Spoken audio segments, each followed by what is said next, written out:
then you will die. It was said that you would destroy this and not join them! Father, Bring balance to the Force! I won't leave you. Not leave it in darkness! You failed, Your Highness. I am a Jedi, Anakin, like my father before me. let go. Stop! Stop now! Come back! I love you! She'll be here for a ride, grandfather.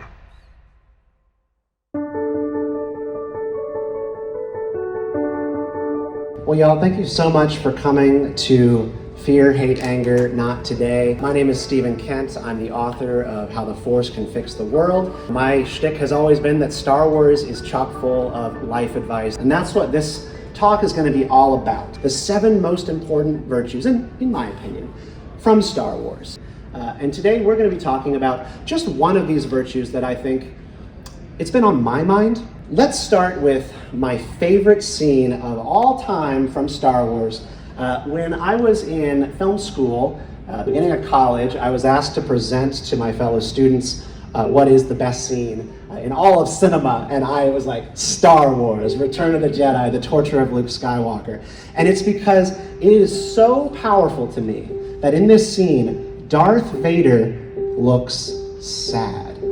That just struck me at a very early age, that this mask that we have seen for the original trilogy throughout these movies, that it never changes, but it does change there.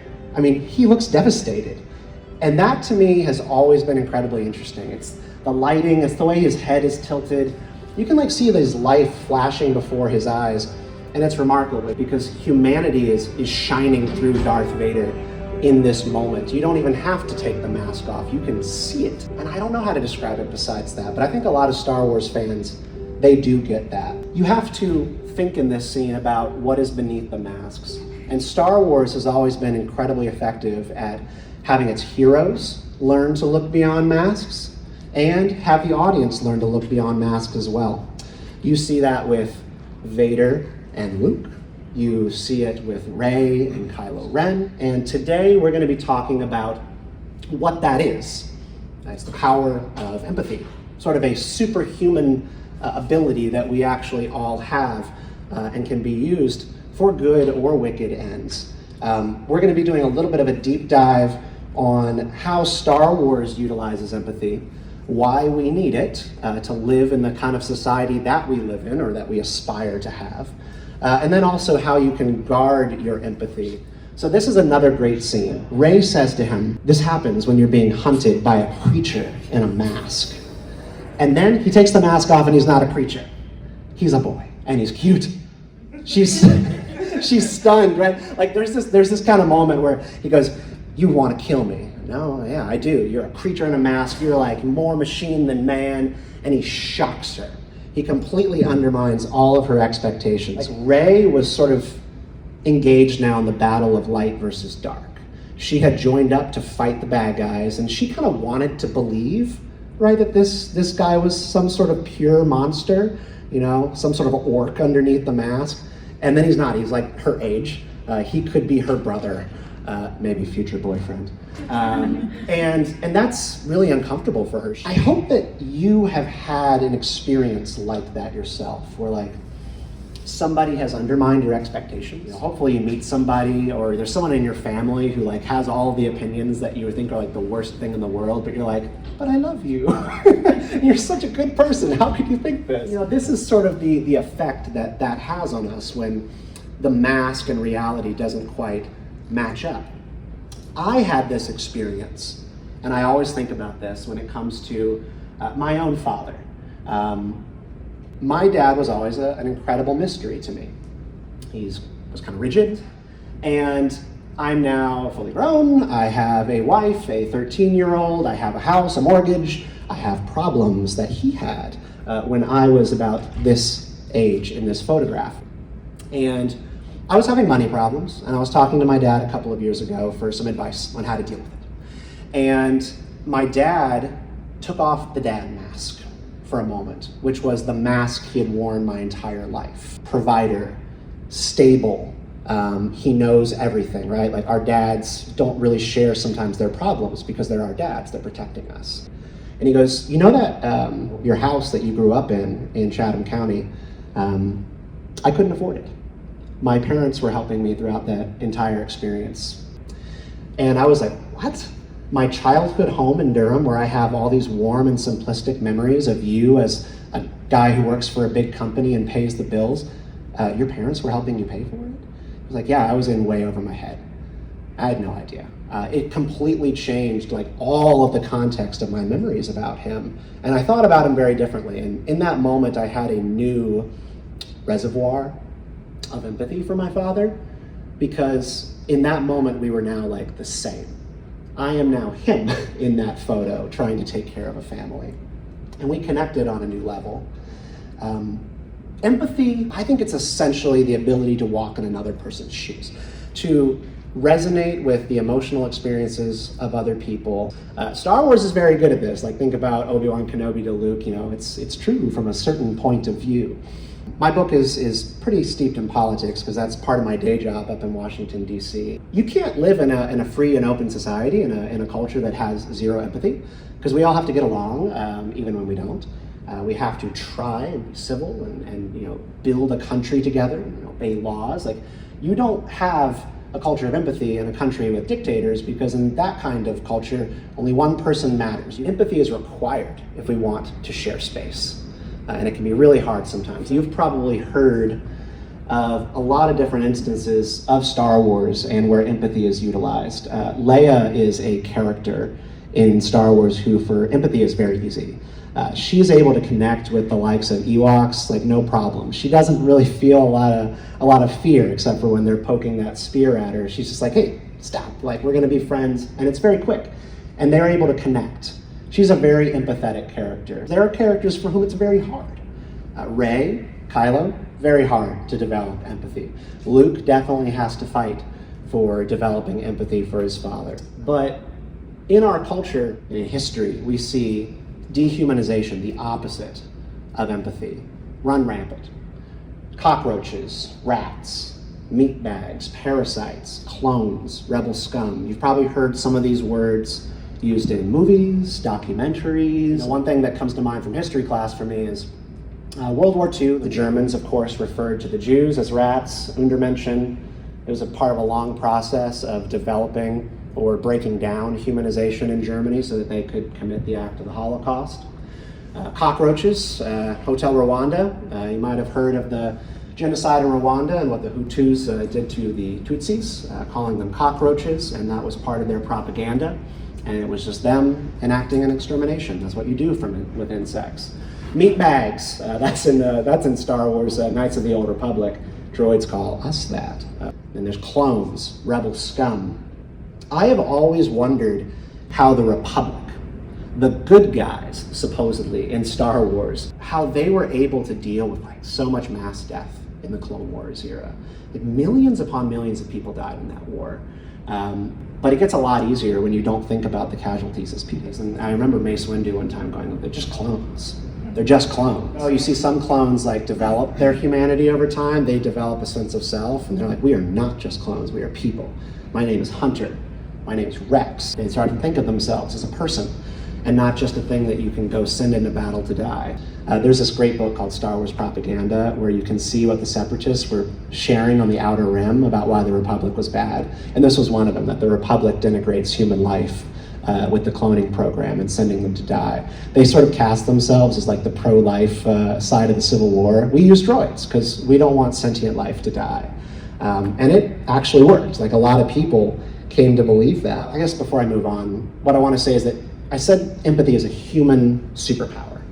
It's because like we are able to see a clone, we're able to see Darth Vader and project humanity onto them to see something deeper, but we're also masters of taking it away.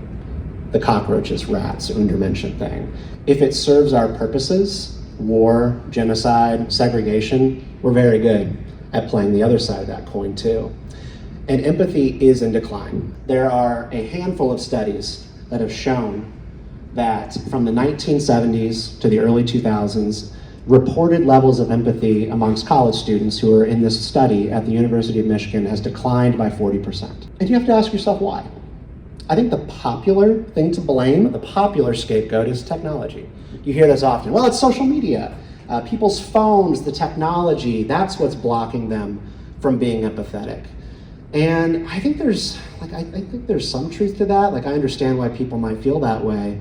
Social media in some ways expands our worldview. We meet people that we never would normally meet. We get to be exposed to interesting and different cultures.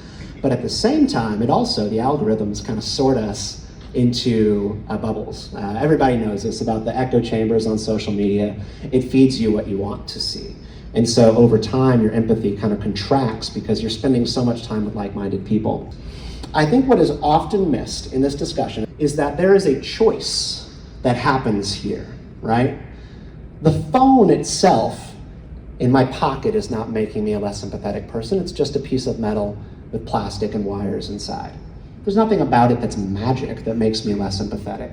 It's everything that's on the phone. It's the fact that it connects to the entire world. You live in the most crazy time in human history in that you are connected to everything that's going on. Nobody has ever had to deal with that before.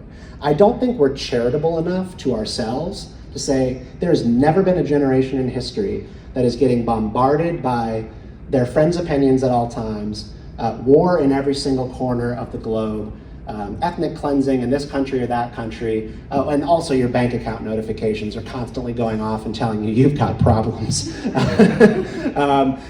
We're just completely stretched thin by what is on these devices. This doesn't magically take over our lives. Your focus determines your reality, or in the words of Qui-Gon Jinn, another quote by Qui-Gon Jinn, he says, keep your concentration here and now where it belongs.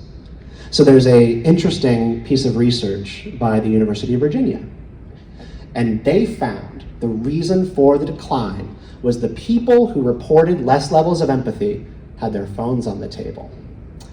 Pretty interesting, actually. And when I think about my conversations with friends over lunch or breakfast, even when I'm at the dinner table with my family, I know this to be true. When your phone is on the table, there's like a quarter of your mind that's kind of on it. You're like looking at it a little bit, you're going, oh, I wonder what's going on there. You're thinking about your last Instagram post and going, I wonder if it's getting likes, or I wonder if I'm getting canceled on Twitter. When you see it, it just makes you a little bit less disconnected. But when your concentration is where it needs to be, you do so much better at having meaningful conversations, connecting with other people. You've got to make sure you're not stretched too thin. And this is really hard in 2023, when a lot of us are working 3 or 4 jobs to make ends meet, when we are being bombarded with all sorts of stuff going on from around the world. You're going to have to develop new routines and habits and protect your bandwidth, your mental energy, if you're going to be an empathetic person to people who you love, and maybe strangers who might need a good deed. Han Solo, I think, is a wonderful example of this. He had a rough childhood. You guys see the Solo movie? I mean, he had it harder than anybody, living on the streets as a kid, and it did not make him a worse person. It made him like, I'm going to go out there and take care of myself. But he's not a bad guy. He takes care of other people. He's got a warm heart. Han Solo, in the original trilogy, when we first meet him, I've often said, like, is that really Han? Or is that Han's mask? It's sort of figurative, right? That's not really who he is. By this point in his life, he's taking care of himself. He's a smuggler. He lives and works in the criminal underworld. But when someone comes and sits down at his table and wants a ride across the galaxy or is trying to collect a debt on him, he's going to put his boots up and go, like, come and take it. But that's not who he is. It's sort of a figurative mask that he has to wear so that Han can live to see till tomorrow. At the end of episode 4, the rebellion again asks for his help. Luke and Leia want his help going to fight against the Death Star and take it out. And what does he do? He goes, no, I'm out of here. It's a suicide mission. Also, I have debts. I have to go pay Jabba the Hutt. And he leaves because he's stretched too thin. You can't help people when you've got problems, right? When you don't have money in your bank account. Han will always do the right thing if he can. And he does. He turns the ship around and he does go back to help the rebellion and blow up the Death Star. So masks. This is where we're going to go back to what we started with in the beginning.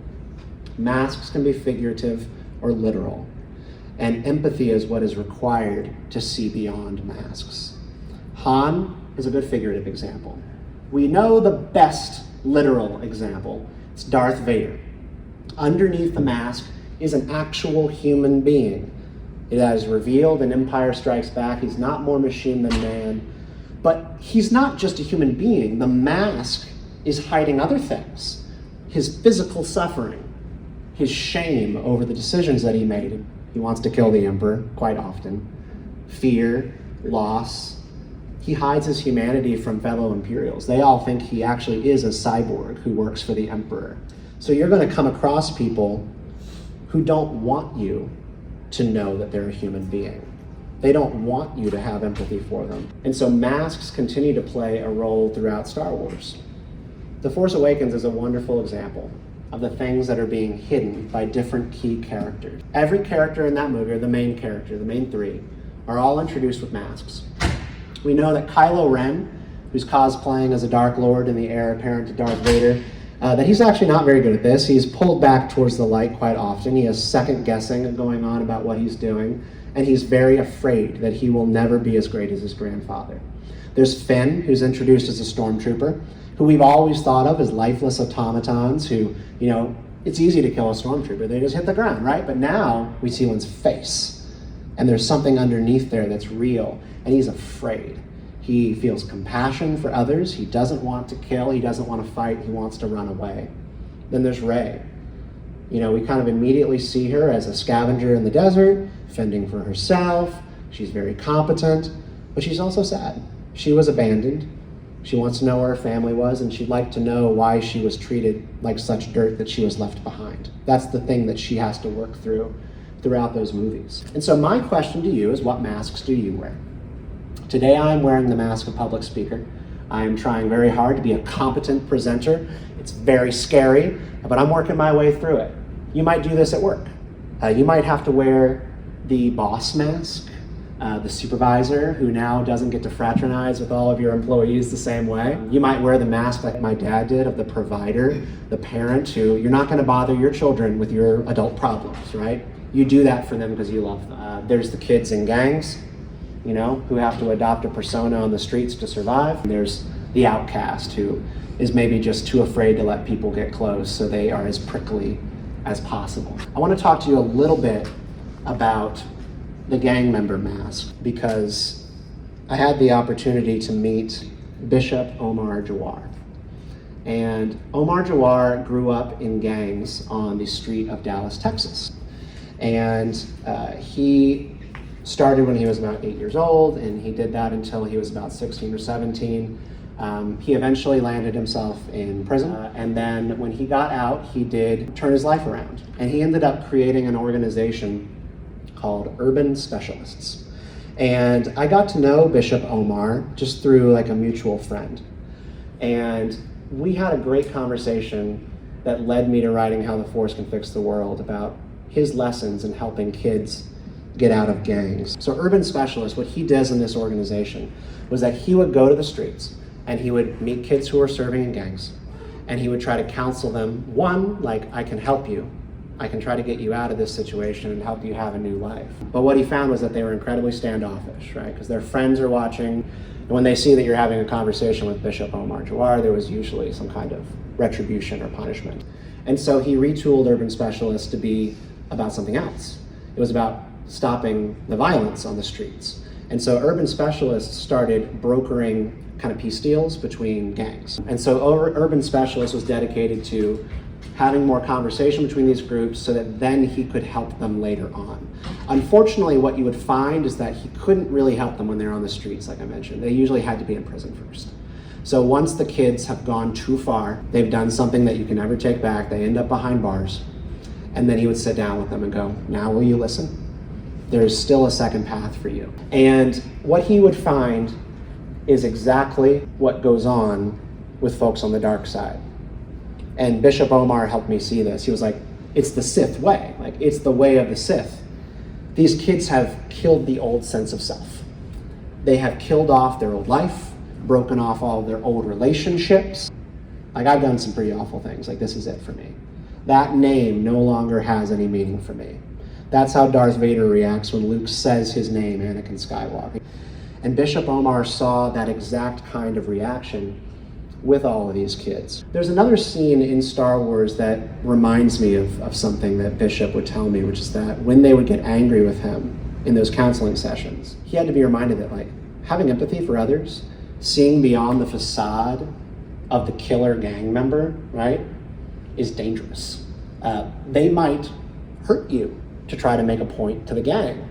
Empathy is a dangerous necessity if you want to spread the light. And this is something that I saw most clearly in the death of Han Solo. I don't know about you, but like, if the Return of the Jedi sequence is my favorite, this is my second favorite. And it's not because I wanted Han Solo to die, but it's because when I see him walk out there, he has an acute sense of what is about to happen. I think we all have a lot of theories about what was going on in this scene. Like, did he know that he was going to die? Did he really think Kylo was going to give him the lightsaber? I personally believe he came here to do exactly what happened, which was to let Ben Solo kill him so that Ben would be broken, right? Kylo Ren was a persona, a facade that he was putting on. And so he knew, if Kylo kills me, it will break his will to continue this. He wants to be the next Darth Vader. He wants to be a Dark Lord. But Han loves him. His parents love him. And so he knows that he has to kill him. Because he will never be a Dark Lord if he has a dad and a mom out there who are trying to take care of him. So he does kill Han. Yeah, just this one gets me every time. And he puts his hand on his cheek and he says, like, I will do anything for you. Anything you need. And that thing is that he's going to run him through. So what does this mean? Empathy is dangerous. And when Han lets him go down this dark path so far, it succeeds. What happens in The Last Jedi? Snoke says to him, the deed broke you in two. You are not the next Darth Vader. You are just a child in a mask. And Kylo Ren goes into that elevator and he's like having that crisis of self. He smashes that mask to pieces. Han was right. Han knew that when he walked out there and let Kylo do that, that Ben was now going to be put back on the path. Because when you go down so far and someone reminds you that they love you, like, there's a chance for you to come back. Seeing past masks is incredibly dangerous. But like I said, it's important if you want to live in a free and open society. It's easier to write people off. People in your life who have gone down dark paths, people who believe wrong things. It's easier to avoid eye contact with those individuals, to distract ourselves with our phones. Because having these kinds of moments where you lock eyes with somebody and see something different, you're never going to see it if you're staring down at your phone. In a world where you shield your eyes from other people's humanity, a chance for second chances and redemption are completely off the table. Empathy is hard, but it is required of us. Seeing past masks is dangerous, but it is the calling of heroes. Thank you, y'all.